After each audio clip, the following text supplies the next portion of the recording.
Hey everybody, this video is going to be about the side of the observation from a flat earth perspective. And so kind of what that is like with the observation and from the biblical perspective, I wanted to start this video by playing what I think is really well explained video. I'm going to play it. It's from Flat Earth Brothers, and it surmises so much of part of what makes this situation with the observation made in Antarctica, the Antarctic observation, the report of it, like this stuff all weighs. The flat Earth can explain so many things, and the globe has this one. I'm gonna play this video real quick, and then I'll pick it back up at the end because I want to cover another video as well by Joe Hanvey with his model. It's official. They went out and filmed the sun for 24 hours in Antarctica. And I want to go over what changes and what stays the same. Because there's a lot that stays the same. And when it comes to our Father's truth, His mercy endures forever and His truth endures forever. And you're going to see His truth exposed in new ways thanks to what they have observed in Antarctica. And it's something that is really opening my eyes to not just how far the enemy will go to try and hide the truth, but how much the powers that shouldn't be will try to promote the lies. We've seen that before with YouTube, and we're starting to see that everywhere on every platform. This here is Facebook. It came alive right before the so-called final experiment and started recommending people that I don't follow. And no matter how many times I hit show less, they keep popping up to the very top of the list every single time. It was annoying. And then right after, the news articles started popping up as top searches about this stuff. Flat earthers admitting defeat, admitting that they were wrong. And yes, many were wrong. We're going to go over why they were wrong. But the one thing outside of Operation Mockingbird that stays the same, it's like I said, our Father's truth endures forever. It's provable. And the evidence for the biblical earth still far outweighs the evidence for the sun God model. It's always going to be like that. They have one check mark, and it's the first check mark they've had since I started investigating this. And so I want to go over what that check mark means. Why is it that they saw what they did? And it has nothing to do with them going upside down, filming the sun above their heads, while people in the southern hemisphere were doing the same thing at the same time. That's not what happened. What really happened has everything to do with what's above us, and it's the firmament, and we're going to be looking at that. But before we look at that expanse above us and see how it is we can prove it's there after not only seeing footage of it being there, we're going to look at the proofs that show that what the Father tells us is the final say. Not what some millionaire so-called pastor says, but what the Father and His beloved Son and the prophets say about the world. That's the truth, and we can prove it. And when we prove it, it doesn't end up in the news. That's okay. The wisdom of this world is foolishness to our Father, and the wisdom of this world is going to be promoted for that reason. But the long-distance photos, observations that are impossible, seemingly dismissed, never put in the headlines because of refraction, are going to be destroyed with what you're going to see, and it has everything to do with things that have been out there for years. Like this proof here from Taboo Conspiracy, Ben, and other fellow truthers working together from FE Core filming a laser over the water. We've talked about this before, and even when Ben was making this observation, I'm using something here for demonstration purposes only. It's not to scale, but it's to demonstrate what he was talking about when he saw the reflection of the laser on the water and the source of the laser across the surface of water that does not curve at a distance of over 21 miles. And the reason this is final and proves that the water is flat on the surface doesn't have anything to do with just the laser. It could bend and curve and match the curve formula somehow miraculously. That could happen. I have never really seen anybody prove that that can happen, but let's just say that it could. Ben said something during that experience that really was telling, because he mentioned the reflection on the water hopping over the curve. And he said something along the lines of, do you think that the reflection hopped the curvature as well? I'm not quoting him word for word, but it was something like that. And what you need to understand about that observation is that reflection on the water, it's different than the laser. It would have to shoot upwards and then jackknife and take a sharp right turn to meet the observer and stay below the other laser beam. How would it know where this laser is and to avoid it and stay below it? It doesn't. Light doesn't work that way. That's only possible if the water on the surface is flat. And if water on the surface is flat, that doesn't work on the globe. And that's why other people can replicate that. And these observations are final. You cannot have it working like this on the globe. And the same thing happens when you look at what physicists were telling Mr. Marconi back in 1901 when he shot a line of sight signal across the Atlantic. Over 504 miles is how tall his radio tower would need to be. But it wasn't. That curvature was missing that day. And since then, we've gone even further, 10,638 miles with the same signal that doesn't curve. And if it is refracting off of some sort of barrier up above us, they call it the ionosphere, but meanwhile penetrating all other gases in the air, there would be dead spots equally measured out in between these places. There's not. This signal reaches its target over a flat surface, and it's a signal that's line of sight, meaning it doesn't curve. You can try and measure how many bounces it would take off the ionosphere to get to this distance, and it is a lot. More than 2 or 3, like their animations are going to show you. The ionosphere would be about the distance of this white dot from the ground, and it would be bouncing hundreds of times to get there. That's not how line of sight signals work, and there's no proof that they can bounce off of the ionosphere. And another thing that was extremely damaging that researchers out there are showing and proving that do not work on the globe, and there's no need to even fly to Antarctica, but there's a reason they didn't film the stars at night on their way there, because they don't rise like they should on a globe. If you're flying around a globe and the nose is tipping downward, the stars should rise. They don't. And that's a final observation.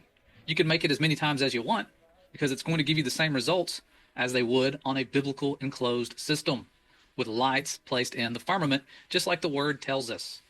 And if you don't believe in the firmament, well, there's proof of that barrier. Video footage. We've shared it many times. The people who filmed it and flew up above a storm to film it took it down, but it's still there for now for people to look at. And this footage, it does more than just show you the firmament. A lot of people can say it's waves moving across the ionosphere when they see these waves, but we've seen these waves in many places. But before we look at these waves and what you're seeing, I just want to break down for anyone who by chance is here and has no clue what we're talking about lightning sprites. This phenomenon is very mysterious, and it's mysterious for a reason. It wasn't filmed or captured on photo until about the 1980s. And so it's very elusive, it's very fast. It's like trying to take a picture of someone else's camera flash. It's not easy. But these things occur at heights above 60 miles. And that height is not random. They are up there, I believe much further. But the experts believe they are coming out of the ionosphere. The footage we have proves otherwise. And these things are massive. Even according to worldly estimates, these things are many miles tall and many miles wide. Almost 60 miles wide. They make Mount Everest look like a giant stone right there. These things are huge and powerful. Millions, if not billions of volts of electricity generated. And when we look at what these things are, they are considered large electrical discharges made up of plasma. Why is this important? How does this prove there's a barrier up above us? Well, because we can replicate it in the lab with an invention made by Nikola Tesla known as the plasma ball. This thing can replicate lightning sprites brilliantly. And where it comes into proving that there's a barrier up above us is when you try to do this without the barrier. If you remove this barrier, it's not going to work. And that's not according to me, that's according to the internet, if you believe Google. No, a plasma ball cannot effectively work without the glass casing. And I thought, well, I could believe Google, or I can see if someone's done this. And sure enough, the king of random is not so random. He has done this recently, destroyed one of these things while it's making lightning sprites to see what happens. And let's see what happens, just in case you don't believe me. Check this out. Here we go in 3, 2, 1. There you go. So you can see no lightning sprites. No electric activity shooting out and down from a barrier. It doesn't happen without a barrier. You have to have a barrier to replicate this in the lab. That's why you see waves moving across this barrier before these things shoot out. These things are mentioned in the book of Enoch. Stars are involved. Similar to how you touching the plasma ball makes a lightning strike, stars are involved with this phenomenon.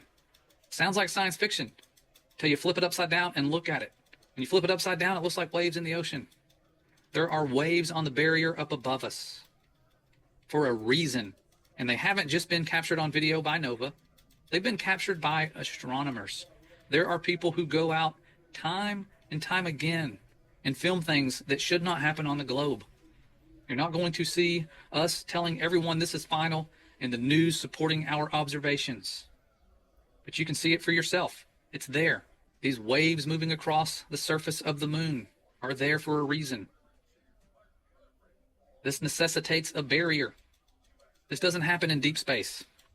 A vacuum chamber is not going to have random waves moving in front of luminaries like that. And it doesn't just happen with the moon. It happens with Jupiter, one of the other chiefs of the stars that we were told in a prophecy, also in Enoch, would leave its orbital path. A generation of sinners would come and take it to be a god, like they have with the other chiefs of the stars. That's why they're all named after Roman deities. And these observations show us why people could not predict what was going to happen in Antarctica accurately, because what's above us impacts what we see above us. And we can prove that in the lab. Just like we can with the plasma ball, you can take any dome type of barrier and try to make predictions of what's going to happen and be wrong, because the distances from the dome-like structures, what's beyond, are going to make a difference. Those fluid-like properties that you saw are going to make a difference in where things are perceived to be. And so here's me the other day experimenting with a molten looking glass. You can see it's dome-shaped on the top. I'm going to flip it upside down so you're viewing things as if you're under an expanse. And I have an arrow on a sheet of paper. I want you to predict what's going to happen when it goes behind this barrier. And look at that. Doesn't seem to change too much. But look at the side nearest me. You can see that arrow doing something that I didn't predict. I don't think many people would have predicted it to do that, because I didn't predict that. I would have been wrong if I would have made a prediction about what's going to happen with that arrow. Similar to how we could have very well been wrong about what happened in Antarctica with the sun. There's a barrier up above us with lights placed in it. And now here's another time where I want you guys to make predictions. What do you think is going to continue to happen with this arrow behind this barrier that is curved and has water? Well, I was wrong with this as well. I assumed the arrow would just flip directions like it just did. But it does more than that. It doesn't just flip directions. You can move it closer and further and change the effect every single time. It's not always going to do the same thing. We can't predict exactly what's going to happen unless we are allowed to view them over and over again and freely travel and set up places where we can observe these things worldwide all the time. The enemies of truth have been able to do that for decades, guarding the 60th South Parallel. And no, there are no guns on top of that plateau of the highest landmass in the world. That's according to the treaty. But in the water, you are going to see warships showing up. That's not a conspiracy. That actually happens. The treaty prevents military operations on the ice, but it's the 60th South Parallel that is guarded, not the 60th North Parallel. Millions of people live up above that. But when it comes to the Southern Parallel, almost no one lives there. And it's for a reason. Our predictions of how the things up above us work is contingent on the firmament. It's why the sun, thanks to Dave Weiss, pointed this out, is also squished, just like the rainbows in Antarctica are squished. As you get closer to the south, they get shorter for a reason. The sun also gets squished over here. You can see that with David McKeegan's 24-hour sun time lapse. That sun gets squished at certain times. And even a brother named Joseph creating his model of how this could work with the firmament, you'll see the sun getting squished as well. It's powerful stuff. And while there are certain predictions we could make about reality and be right every single time, like seeing too far, rainbows getting shorter, all these things, there are certain predictions we could get wrong because we don't know everything. We don't have all the answers. We haven't been looking into this very long. And people put out fraudulent videos of the 24-hour sun, which was actually pretty smart because it had many people believing it's not possible. And so what else stays the same? Well, rockets aren't going to just all of a sudden stop avoiding the firmament because of their final experiment. They are going to keep doing the same thing. Planes are not going to start tipping the nose down, because if they did, people would die. If they were accounting for the amount of curvature they would need to account for, hundreds of thousands of feet per flight, their passengers would die. They're still going to fly up and go straight and level like they always have, while rockets go up and come straight back down like they always have. And they will still not produce uncut footage longer than a few minutes for their rocket launches. That's something they should have done time and time again. Planes can do that. Balloons can do that. Rockets cannot. Always how it's going to be. And another thing that's going to stay the same, The places that are showing us worldly wisdom are going to continue to name their missions after deities because they don't speak for the Most High. And thankfully, to the beloved Son, whose words are not going to change either, when he said, it's going to be like the days of Noah when he comes. And in the days of Noah, he was a conspiracy theorist until the floodgates of the firmament opened up. And we, just like the days of Noah, are going to be conspiracy theorists until the firmament parts like a scroll. Just like we're told it does in Isaiah and in Revelation, it's going to part like a scroll. Deep space isn't going to part. The sun god model doesn't need anything to part. It's a ball flying around at 500,000 miles an hour because nothing exploded. That's not our Father's creation. His creation can be proven to be true with every test you throw at it. And the firmament is going to be the final observation for so many people. And we need to pray that the people who right now, if it were to part, would be their very final observation, that they wake up to our Father's truth. No matter what Operation Mockingbird is doing, we need to be thankful that we have the truth and that it far outweighs the lies. And it's not going to be easy enduring all the lies put out there. I know it hurts your heart. It's tough to see when those articles show up that we were proven wrong. Don't worry about it. We're proving the Father's words are true. The proof is on our side. The truth is on our side, and our Father's Holy Spirit is on our side. Do not lose your peace over this. The truth always wins. And like Elisha said, there are more of us than there are of them. Remember that. When you feel like you're being attacked from all these different angles, there's more of us than there are of them. And we are beyond blessed to see our Father's truth for what it is, in spite of living in a world full of lies. And so have peace, have joy. We are children of the living mighty one who is coming back very soon with his beloved Son to part the heavens like a scroll. And I cannot wait to be brought up there with our inheritance so that our Father can unite with his inheritance. And when his feet touch down on the Mount of Olives, like it says, I can't wait to witness that. It's going to be powerful. Something amazing is going to happen very soon. No matter what is going on with the lies. And their words are not final. Our Father's words are. And the experiments and observations we have are definitely final. There is no curvature. There's no pressurized ball in a vacuum moving at 500,000 miles per hour. The world is just like it seems, and the Father's words are true, and we are blessed to be seeing what we're seeing in these last days. So I hope you guys understand this and it makes sense, because nothing changes. But we definitely need to ramp up our efforts in spreading the truth, exposing the lies, and opening the eyes of those who are being deceived by this world. Behold, I send you forth as sheep in the midst of wolves. Be ye therefore wise as serpents, and harmless as doves. Let no man deceive himself. If any man among you seemeth to be wise in this world, let him become a fool, that he may be wise. For the wisdom of this world is foolishness with God. For it is written, He taketh the wise in their own craftiness. And again, the Lord knoweth the thoughts of the wise, that they are vain. Therefore let no man glory in men. For all things are yours, whether Paul or Apollos or Cephas, or the world or life or death, or things present or things to come, all are yours. And ye are Christ's, and Christ is God's.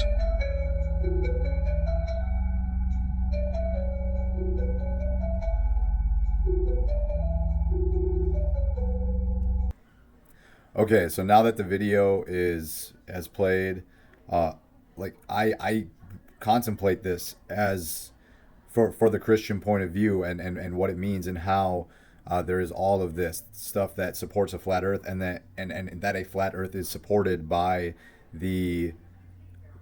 that the flat Earth is supported by empirical data and by empirical observation. That means so much for the Bible and for what the Bible says, and for real empirical natural world validation that the Bible is literally true and able to be literally interpreted as truth, because it can accurately explain the cosmology and the worldview that we have. And it's very important to consider all of these things, because whether we are a soul or are an animal is very different, and the approaches are different. And so now I want to talk about Joe Hanvey's model, which is really genius. You see the light moving, and when I move around Capricorn, you see, you get that apparent counterclockwise motion. 24-hour sun. Now, if I could get, once I get the superfluid built better and do the whole dome setup better, I think it's going to work even better than this. But you can clearly see a 24-hour sun, and right there, so that's west. This is coming back around south. That's east, coming back around north, then west, and back around south. That would be the midnight sun rising in the east, coming around behind the camera in the north, west, south. So you can clearly see it works. And it's very scientific for specifically the Bible to take the descriptions that we are given in Scripture that describe the firmament certain ways and describe things about the sky, and then try to apply those characteristics in a model is an incredible way to really substantiate the Bible and the claims that it makes, and to prove all things. And so it's really with his setup, and he said he's trying to improve it still, so it's like he's making various versions of it. With the version that he's at right now, I mean, it's an observation. You can literally see in his model that there is a 24-hour sun, or like a circling sun, that you can get on the edge. And so that would mean that his model with the flat Earth is able to, with that type, is able to, with that version of experiment, he is able to show 24-hour sun, and he can increase the precision and things like that. And we have to keep in mind too that if it's the creator who makes something, the precision would be exact, and to infinite decimal places. And some critique too, like of his that I've seen, is like people will say like, because he's showing the 24-hour sun, the circling sun on the edge, which is the reported observation, and that is a lot, because that's, globes throw that at flat Earth all the time. It's like you have to have a model and demonstrate an observation, and so he's doing just that. And what I'm noticing in the comments of his video is that people are saying, well, it's not only, and I kind of they say, and this is paraphrasing, but it's along the lines of like, well, you have to not only be able to explain the 24-hour sun, but you have to also explain everything else at once. When they are talking about, well, you need to show everything else, and they have that is an acknowledgement of the 24-hour sun being demonstrated on a flat Earth, model, and so that observation would then not falsify or be exclusively shown or explained on a globe, which is what I think some people, particularly on the spheroid, with that position, they want the Antarctic observation to finalize and get rid of the cosmology discussion, and so by him showing that takes away that observation. Now that when they go to something like, you need to show everything, his model is able to show the sun. That's the whole intent of the model, is to show the sun. With the stars and everything, and the video by Flat Earth Brothers shows like a little bit about how the stars don't rise up and everything when you're flying, and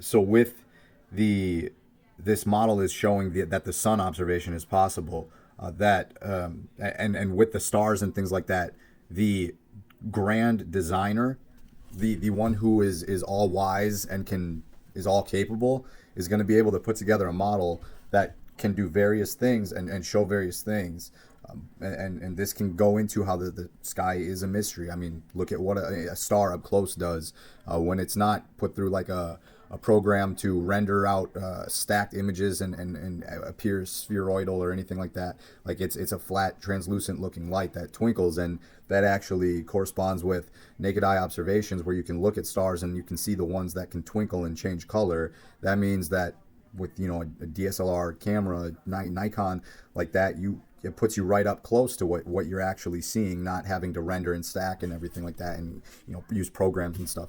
So that's, I mean, Joe might have actually, even just thinking about it, trying to be as scientific as possible and using the methodology, he isn't that science. He demonstrated the observation that was made in nature using a flat Earth model. So that would be, that would make that the flat Earth have plausible explanations or demonstrated explanations. So it's not a question now of if it's possible. It's that it's how plausible, or what method, or how could the 24-hour sun be incorporated to accommodate as well as other star locations and everything. And so there is that, and the Bible also does have the ability to explain all the shenanigans of complete direct anti-biblical influence in the world, all the 666s everywhere, and Lil Nas X's shoe, 666 pairs that he made special custom, and they have Bible verses on them, and he put a drop of blood in the soles of the shoe. For that's sounds like witchcraft. And maybe I'll just show this. Who else does witchcraft is certain people who are claimed to be artists. And what do you think the artist is going for with this? If you can look for the video too, but the platform here doesn't really like it. But there's a lot there. You can try to put it together and try to really, what do you think? What do you think the crystals mean at the end of the cooking video? What do you think that when they're putting like their head on the crystals on the wall, what do you think that means? Or like the lady with the snake, like what is, or the golem thing in the corner of the room that they throw like pig's blood on, and like what is that? What do you think they were going for with that? So like those things, although even though cosmology is like scientific, the Bible does talk about way more than science, and all of these other things are explainable. Whereas if the Earth is a globe, it would be like, okay, we're animals, and some people have chemical reactions that cause them to want to follow the Bible, as there are many Christians. There are also people who are experiencing chemical reactions that cause them to believe that the Bible is true, but they are also doing the inverse of the Bible and want to pursue the inverse of the Bible. And we get people who, I don't know, set up America and do it using like pentagrams in the DC streets in our capital. So that's that's something for a book that could be falsified by cosmology to be able to have such influence so many years later, even in society of nations and everything, and forming of nations. That would be quite an accomplishment from a fictitious book put together over centuries and by various authors. And I think it's kind of odd too how the Bible actually calls out like being able to buy something with your hand. How did they know that? Those goat herd, the desert nomad herders that wandered to and fro and didn't know anything about anything. Like they just got the call of being able to have technology in your hand, or something like a chip, an RFID chip, or have a hand scanner, electric digital hand scan with your palm and that stuff. And it's like that's something for the Bible to be able to call that. So there are a lot of things that do need to, if the Earth is a globe, that need to be explained. And the one thing that the observation really does have, and it appears that the ground is very flat, but the sky appears to be very globe, and relativity as far as motion goes equates and equalizes any claim of motion. Any 1 mile, 1,000 miles is exactly equal in experimental result to a stationary Earth, because it's all relative. And so with the globe and with the sky observation reported from Antarctica, what that would show is you have a sun that is, if the flat Earth and the if the Bible Earth and the globe and the devil globe are equal, somewhat similar in their northern hemisphere / inner circle appearance, and are able to have similar observations and everything, that would mean that we're equating that, yes, in the north a circling sun does mean that on a globe that would be the sun traversing into the northern tropic, or to the northern tropic, making smaller and smaller concentric circles due to the angle of the tilt to the sun increasing. And then as we start to point away from the sun appears to go south, and then the globe explains that with what would be concentric circles, that if it's the explanation in the north that it's a smaller, a decreasing sphere as it gets to its pole, that would be the same explanation on the globe. That would have the concentric circles slimming down to the pole, getting smaller and smaller, and then and that would be the sun is making that smaller and smaller concentric circle to the southern tropic, and that would appear to then to someone at the southern pole like a circling sun, like it does to someone in the north pole, and that would and why that observation is, if that is an apparent sun, or if that is the real sun the whole time, that would mean that would be a show like a sphere, because it would be symmetrical to the top, symmetrical to the bottom for the sky. And the one thing that I'm kind of wondering and thinking about and would like to talk with Joe about even too potentially, or I want to talk with him, but I want to like thinking about the way that his model shows the apparent sun on the edge. So what that like what I as far as trying to think about it and conceptualize it, like what would need to be the appearance, I think, and how it would be explained is you would need to be like if they're south of South America, off of South America, they're going to be, when the sun is north of them, they would be looking north over Argentina as like the, quote unquote, the real sun, the sun that, we all see inland, we see circuit. They would be seeing that sun. And then they would, at some point, that sun that is, the quote unquote real sun would keep going in its circuit.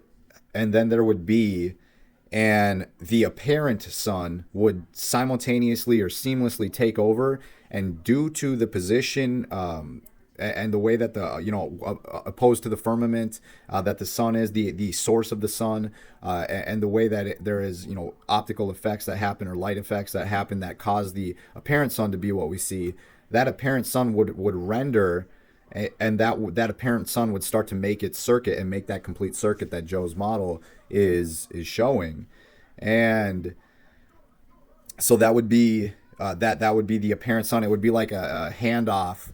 The real sun would once it hits this point in the firmament, the apparent sun would take over, and that would allow those people on the edge to continue to see what they are seeing as the apparent sun, and it appears like the sun because it's the apparent image of the same source, and they would see its circuit around them, and because it's like a responsive rendering dome, you would get that circling effect wherever you're at. You would see the real sun, see the apparent sun take over, and then give back to the real sun when the angles of light, or the angles of the source to you with all the mediums in between, would be able to get the real sun back to your eye, and it would just go like that. But that would be, maybe at least an explanation, a possible explanation for 24-hour sun and explaining the phenomena. But the globe really does have, and it's science. This is all empirical. Like it's the science there. That's an incredible lighting effect. But maybe it's possible, and I would say if it is possible, then certainly an all-capable creator would be able to make that light effect happen. The light effect, though, the sun, that does really respond to a globe. Like that is predicted, but it could be a lighting effect on the edge, like a special light show for getting to the outer edge of a flat Earth. Still very globe though, for the observation. And that would mean, and I guess I'll close with this, like why it's important is because if we as society want like the people to have, invest in us and have people, be there for each other and support one another. If we all work together, whether you believe the Earth is a globe or you believe it's flat, or if we determine, and this would all, by the way, be so much easier if we could just get a legitimate video from takeoff to outer space far enough away to where you don't see some curve of the Earth, but show the globe. Go far enough away. If they would have just had that, that would have stopped the whole thing right there. If anyone wants to show me, by the way, a trade route from Australia, if you can show me Australia and South America trading at a South Pole and traveling, only 3, 4, 5,000 miles, to the the South Pole and then being able to trade or whatever, show me that'd be one thing. But like these, we have to be able to assess how, like, moving forward and how we deal with these things to try to get, if the Bible is true, we have dominion over the earth. If it's a globe, we have dominion over the earth, but like animal, in an animal way. And we, it's on us then, certainly, for how we go about making this place how we want it. We're very intelligent and capable no matter what. And like, we achieve much, especially working together. So it's on us to set it how we want. And in that regard, but yeah, I do think that with like with Joe's model, he like when those people too, and when he's demonstrated the Antarctic observation. So that's something very meaningful to consider for the biblical Earth, is that observation. There was a lot of prominence from the globe to say that that's a hands down absolute falsification of the flat Earth, and it could appear that way, but for him to demonstrate it, I think it's kind of showing people that with scientific inquiry who are in the comments are able to, and maybe they're very pro globe, they're able to see that he is demonstrating on a model the observation that was supposed to be trotted out as something to decide once and for all what the cosmology is. And I think that that's reflective in the way that that point will not be acknowledged. They don't. There's no one. No adamant glober saying, okay, you've shown the observation that the final experiment, that the Antarctic observation, you've demonstrated that on a model. It's, well, you have to also show all other phenomena at the same time, and have pressure gradients and measurements of the temperature at the top of the bubble and the bottom of the bubble, and